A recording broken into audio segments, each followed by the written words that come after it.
Just the other day, my 10-year-old son came to me and said, "Daddy, do you think for Thanksgiving this year, instead of cold turkey sandwiches, we could have a real turkey?" And I said, "Son, if enough people sign up at patreon.com/thecyberwire, maybe we can have a real turkey." I'm kidding, of course. We don't have cold turkey sandwiches for Thanksgiving. We have grilled cheese.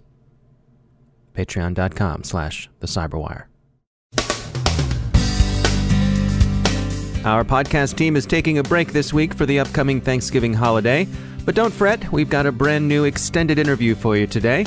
And you can still get your daily dose of cybersecurity news on our website, thecyberwire.com, where you can subscribe to our daily news brief and get all the latest cybersecurity news. Stay with us.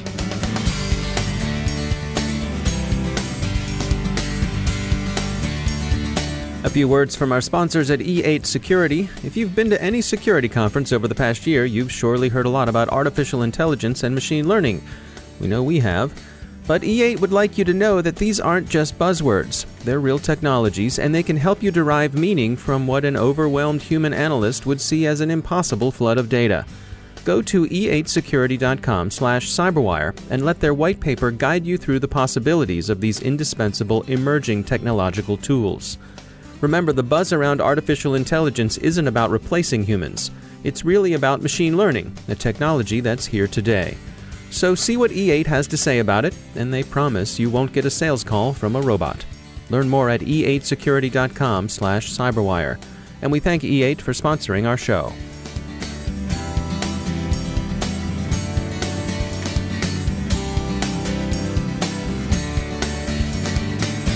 My guest today is Martin C. Libicki. He holds the Maryellen and Richard Keyser Chair of Cybersecurity Studies at the U.S. Naval Academy. His most recent book is Cyberspace in Peace and War. Cyberwar is something that I define as the systemic use of cyberspace operations, notably cyber attack, for political advantage, in much the same way that war can be described as the systematic use of tools of force, of the armed force for political advantage. It seems to me like particularly our leaders have been hesitant to draw lines in the sand when it comes to cyber war. They don't want to define exactly what it is.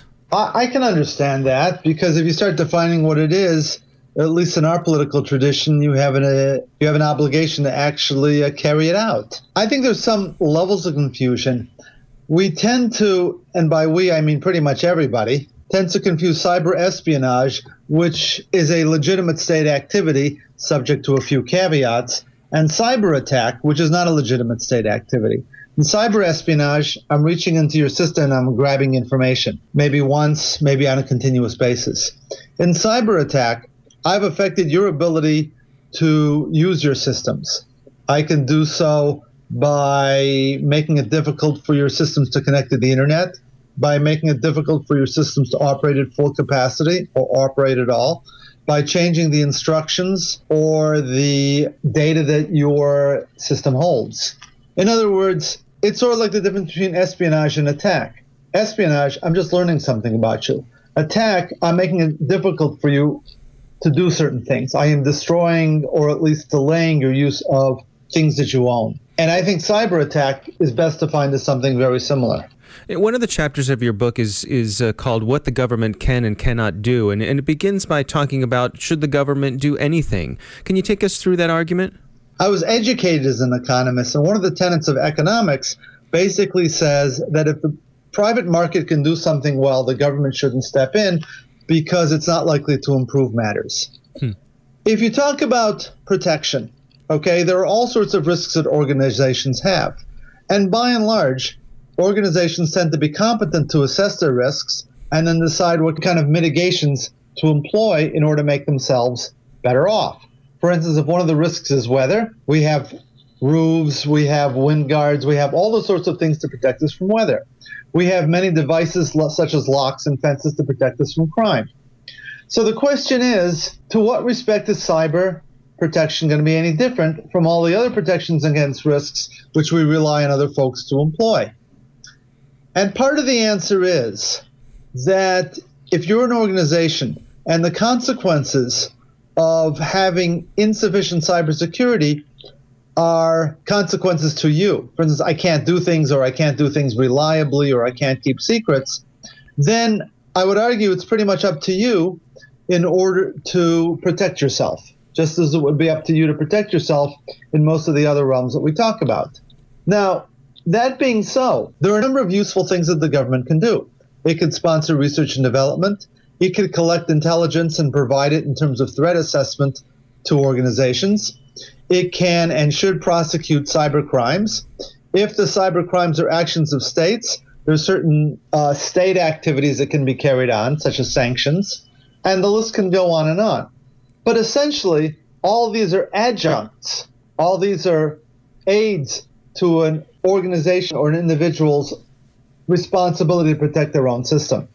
Let me just add one other thing. Mm-hmm. One of the reasons that I think it makes sense to focus the responsibility on the organization or the individual is that the organization and the individual are the ones that have the best understanding of their own system and their own approach to cyberspace. Yeah, it's interesting because I think, we think of so many of the cyber adversaries as coming from overseas. And so I could understand some people thinking that the federal government had a responsibility to, for lack of a better description, protect our virtual borders. Yes, I'm aware of that. I mean, if you try to take that in the most literal way possible, you start thinking of a gigantic federal firewall. Mm-hmm. And then you start thinking about all the problems with firewalls that they have in the first place. They can't catch things they haven't seen before. They're not very good at protecting against 0 days. They're not very good at defending against attacks that come in through hardware. They're not very good against protecting against attacks that are already in your system before the firewall goes up. They're not good against the insider threat. They're not good against a class of attacks in which the inputs are legitimate, but the behaviors are unexpected, such as structured query language injection or SQL injection. And it turns out to be a large panacea.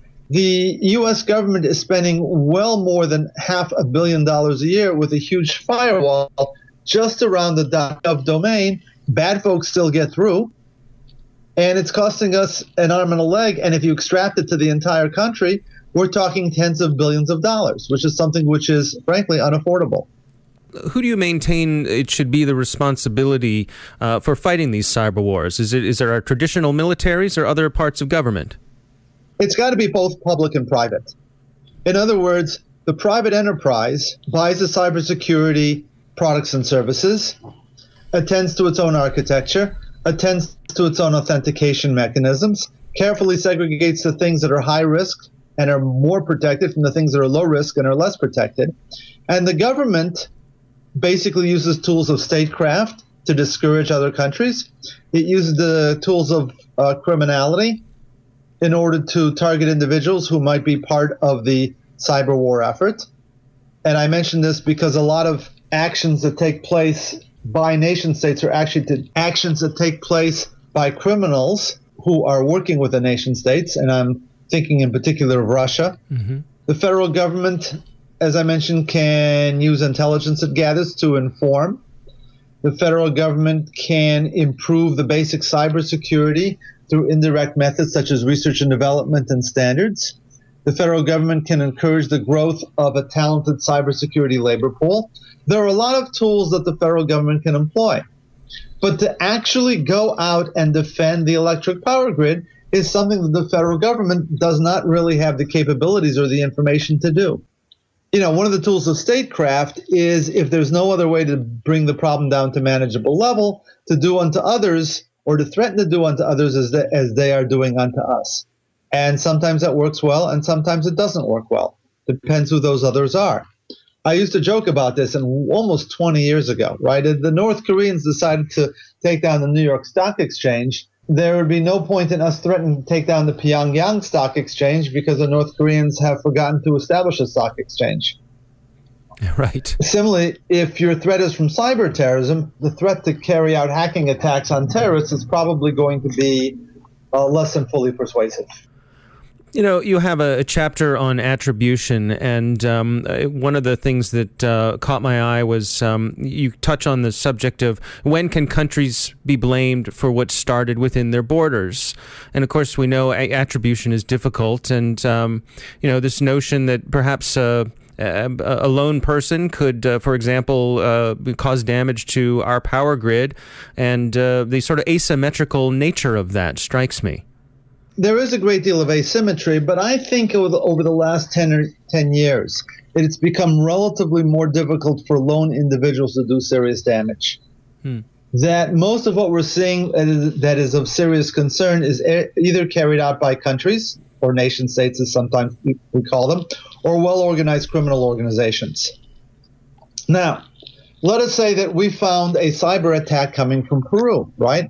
I don't think... I like to use Peru as an example because it never seems to bother anybody, and I have very few Peruvians in my audience when I say this.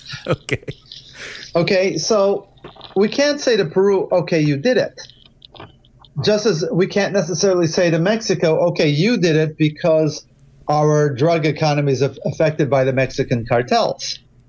What we can ask Peru to do, however, is join us in targeting those folks who have carried out the attack, which is a combination of asking Peru to use its investigative methods to figure out what's going on and to cooperate with the United States as the United States uses the investigative methods that it owns itself. Finally, as we continue going through this process and we continue getting more information and we continue getting what necessary cooperation from the Peruvian government, at some point we may say, well, Joe did it, and we'd like to bring Joe up for trial. Or we'd like to have Joe brought up for trial in Peru, depending on their laws and customs. At that point, I think it would be a good idea to expect cooperation from the Peruvians. Now, countries vary in how much cooperation they give to the United States in this issue. For instance, we have a great deal of cooperation with the European countries, particularly those in NATO and the neutrals as well. We don't get any cooperation from Russia. We sort of get some cooperation from China because we put them on notice that their state is responsible if they don't. We get zero cooperation from North Korea and zero cooperation from Iran. In which case, you've taken the cybercrime issue and you have to ask yourself, does this rise to the level of something that we can call a national security issue, or at least something that whose concern that we can elevate? And that is an intensely political question. What about things like the Tallinn Manual? The Tallinn Manual, I think, is a very good rundown of the applicability of existing laws of armed conflicts into cyberspace. The people who put it together are competent. I think they know what they're doing. But the problem is that when you go through the Tallinn Manual, you find out that a lot of the key questions about cyberspace aren't covered by the Tallinn Manual at all.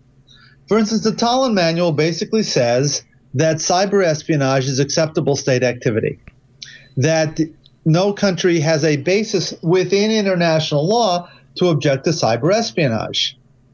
Why is this true? Because we have likened cyber espionage to traditional espionage, for which there are no treaties whatsoever.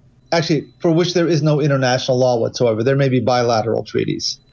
But one of the things that the United States has been insisting on since 2010 is that cyber espionage pursued for the purpose of economic advantage is not considered legitimate state activity. And we pursued this with the Chinese, and in 2015 we got an agreement with the Chinese in which they promised to cut it out. And in fact, we took the agreement into the group of 20 nations, and they all said, yes, this is a very good idea. So here we have our first exception, and our first exception is that cyber espionage is okay unless you're using it for commercial advantage. Now, I would maintain that the United States, or at least would have under the Obama administration, have come close to a second norm, which is to say cyber espionage is okay unless you use it to help criminal activity. After the OPM hack, there were a lot of concerns in the United States that the information would be sold in the black markets. And if you recall, OPM's palliative after they were hacked was to offer everybody credit monitoring. As it turns out, in all likelihood, the information was stolen for espionage and counter-espionage purposes, and there's no evidence that whoever took it, which is to say the Chinese, actually used it for criminal enterprises. If they had, in an alternative world in which the Chinese had sold the information in the criminal markets, I think we would have objected very strongly to the Chinese. But there are other countries for which their association with criminality is very troubling. One of them is Russia. If you recall, about a year or so ago, we indicted 4 Russians for complicity in the Yahoo hacks. 2 of them were private citizens. 2 of them, however, employees of the FSB, part of the Russian intelligence community. And with North Korea, it's probably not even embarrassing that their country goes along and steals information from people. So that's sort of a norm number 2. You can't use cyber espionage for criminal purposes. Now, norm number 3, which we're sort of feeling our way towards, has to do with the relationship between cyber espionage and political activity. This is the basis under which we retaliated against the Russians for their role in the DNC hack. Because if you remember, the basis of that was they carried out cyber espionage on the Democratic National Committee and then published the material.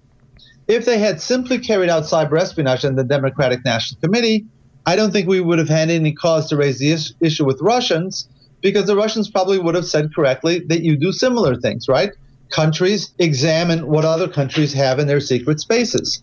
But when they put it out on WikiLeaks and DC Leaks, they were turning the information into unwanted political influence. The Tallinn Manual says that cyber espionage is fair game. But you can see the United States moving towards norms in which we say, no, there are a lot of exceptions here. It is not always fair game. You have to play under certain rules. But these rules are in no way codified under international law, because what happens when you move from regular espionage to cyber espionage is in many ways several orders of magnitude difference in the effects you can produce. We'll have more of my conversation with Martin C. Libicki after a short break.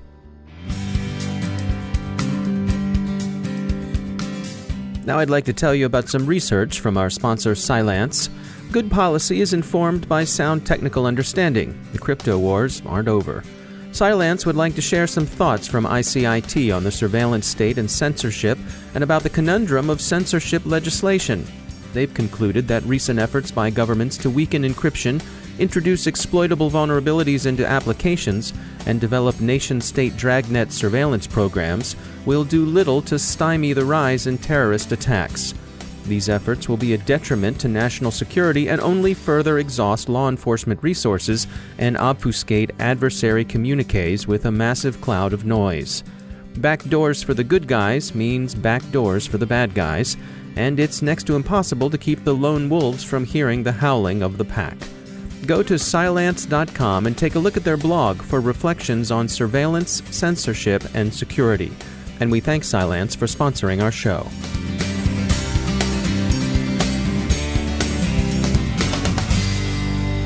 You know, in the foreword of your book, you talk about how back in the 90s, I believe, you didn't really anticipate that industrial control systems would be hooked up to the internet. As you look towards the horizon now, what do you suppose we're going to be seeing in the next 20 years? Well, what do people talk about? People talk about the Internet of Things. People talk about the rise of artificial intelligence. Both of them create more scope for cyber mischief. The Internet of Things creates scope for cyber mischief because a hacker can make things go haywire. More everyday notions is that if you haven't guarded your Internet of Things and you connect them to the Internet, it can be an access point to your entire network. I think there was a story several months ago about a corporation that got hacked by people who accessed its fish tank. The rise of artificial intelligence, I think, has an unanticipated and underappreciated effect on cybersecurity. Because what it does is it creates new forms of vulnerability. If you think about artificial intelligence as taking, and one element of artificial intelligence is taking inputs from the outside world and turning it into decisions. As a programmer, you would hope that your artificial intelligence, in fact, does this correctly. But inevitably, there are going to be inputs that cause unexpected outputs.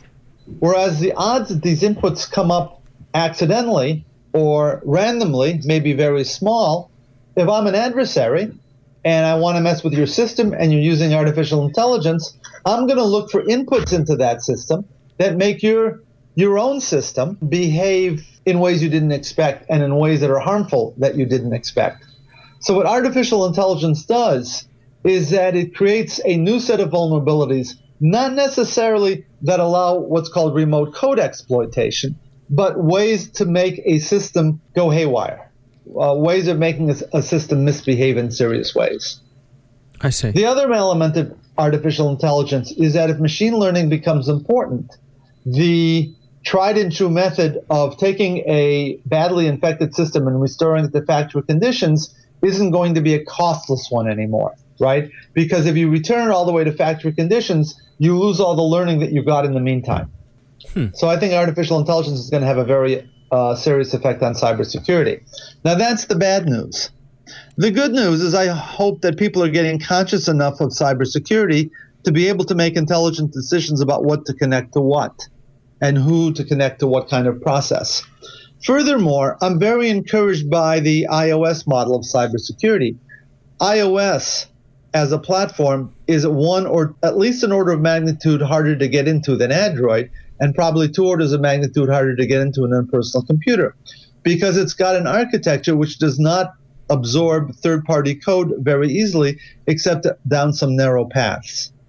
When I take a look at iOS, I'm not suggesting that we all do everything on iPhone, but I am suggesting that there are techniques that we could use which at a small or modest discomfort can actually make us considerably more secure. You know, from time to time you hear people bring up the notion that perhaps we'll have some sort of cyber Pearl Harbor or a cyber 9/11. Do you have any thoughts on that? Okay, I would make a differentiation between a cyber Pearl Harbor and a cyber 9/11. Pearl Harbor was an event that took place to the military, and Japan's motive in trying to disable the Pacific Fleet was to allow them to be able to conquer the countries of Southeast Asia without U.S. interference. And it by and large worked. We were unable to get engaged in much battle until basically Coral Sea, which was well after Japan had conquered most of the countries that they were interested in Southeast Asia. I think something like that is quite possible, but it's going to be a function of the geostrategic decision at the time. So I think a cyber Pearl Harbor is one of those threats that the Department of Defense should take seriously. But a cyber 9/11 is a different animal. A cyber 9/11 would be something like taking down the entire grid at once. Cyber 9/11 is implausible for 2 reasons. One, particularly when you deal with the United States, you're dealing with a very heterogeneous infrastructure in which a lot of things have to go wrong at once in order to have a geostrategic effect. And the other is you don't have an encore, right? Okay, I took down the U.S. power grid. Now what? What good did that do me? What did it allow me to do that I couldn't do before? With a cyber Pearl Harbor, you can answer that question. But with a cyber 9/11, there is no good answer to that question. Now, what do I see as 2 possible futures for the country? Or basically, if the cyber world gets dark. One of them is what I would call a cyber 3 Mile Island. In other words, it's a cyber event that convinces people that the way they've been going down the road in cybersecurity isn't going to work very well anymore. Okay? In other words, as with nuclear power, we took a look at 3 Mile Island, we stepped back, and we didn't install a new power plant for well over 3 decades.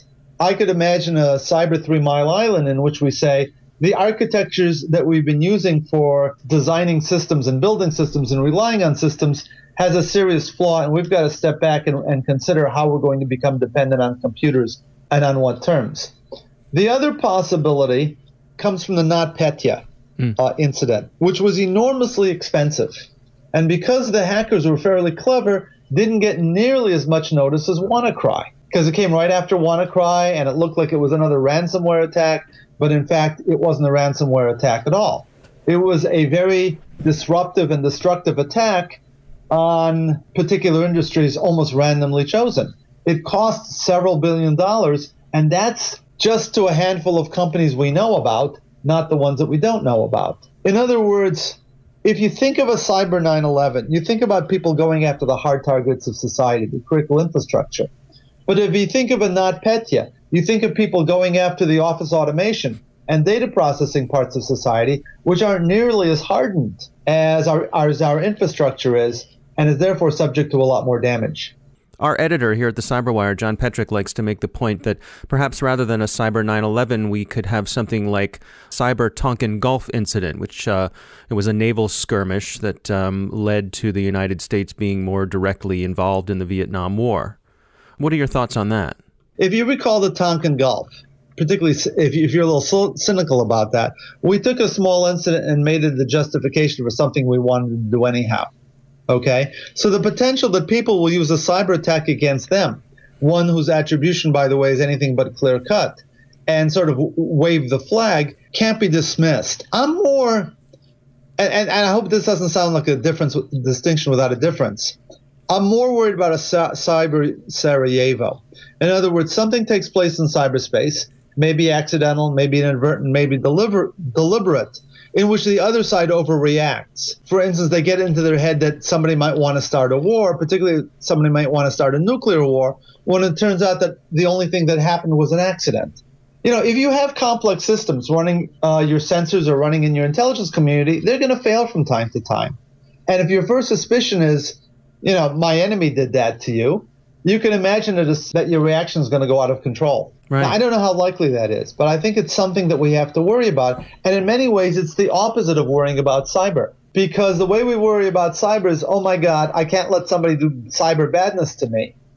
But the way we get into a cyber Sarajevo is to say, oh my God, somebody did cyber badness to me, and if I don't respond, it's only going to get worse, so I've got to do something. That's author Martin C. Libicki. The book is Cyberspace in Peace and War. And that's the Cyberwire. Thanks to all of our sponsors for making the Cyberwire possible, especially our sustaining sponsor, Cylance. To find out how Cylance can help protect you using artificial intelligence, visit Cylance.com. The Cyberwire podcast is produced by Pratt Street Media. Our editor is John Petrick. Social media editor is Jennifer Iben. Technical editor is Chris Russell. Executive editor is Peter Kilpie. And I'm Dave Bittner. Thanks for listening.